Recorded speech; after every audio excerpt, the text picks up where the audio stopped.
And this is something that we hope to do more often for all big projects that are happening in the town. And we prepared a rendering that we're going to put at the street so people can see what the project is, and then we'll talk a little bit about what it is we're doing back here. So Sawmill Run, this project actually a long time in the making. It was actually June 20th, 2018. We actually applied for a grant that same week to do the stream restoration project behind us. So the goal of this project is to mitigate the erosion. And as you begin to look around, not only on this stream, but many streams, you see the highly eroded stream banks, property being lost, trees falling down, vegetation being swept away. And as our rainfalls are changing, this scenario is playing out all over town.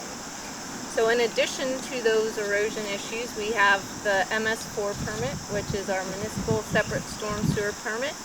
And that permit requires us to remove sediment and nutrients from the stream.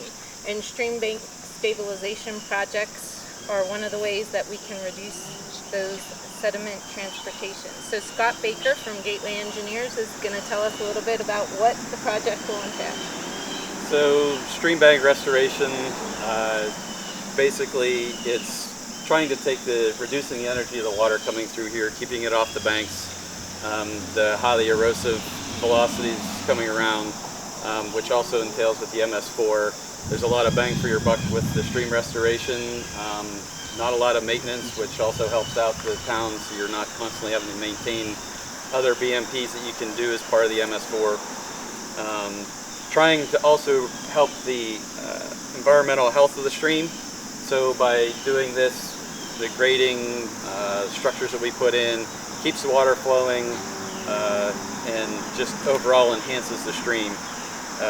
We've had structural BMPs that were in place within the stream, which are outlined on the rendering over here. So just high detail here. We have boulder cascade as it comes out underneath the T over here, just to help reduce that velocity coming out, so you can have large boulders there.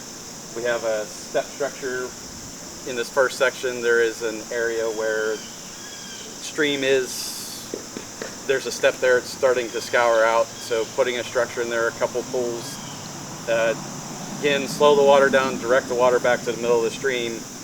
Cross veins, log rollovers, root wads, as we have a culvert that comes underneath here, and it's eroded the one bank near here, so root wads will take the force of the water, keep it off the bank. And then as we move down, there's another cross vein to keep the water flowing through the site. So that's kind of the theme here, is keep the water off the banks, structures direct it back to the center of the channel, and keep it moving so you don't have obstructions.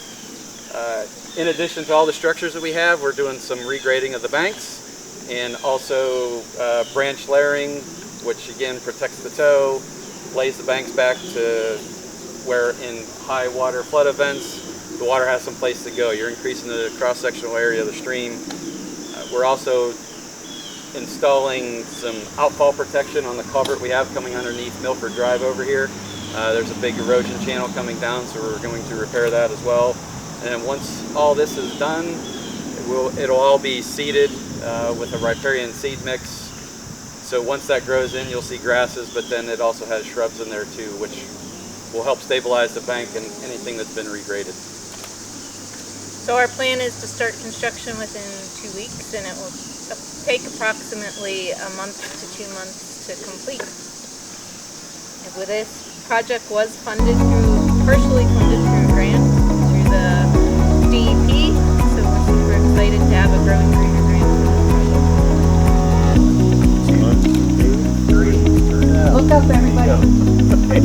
Again, 1, 2, 3. There you go. Good.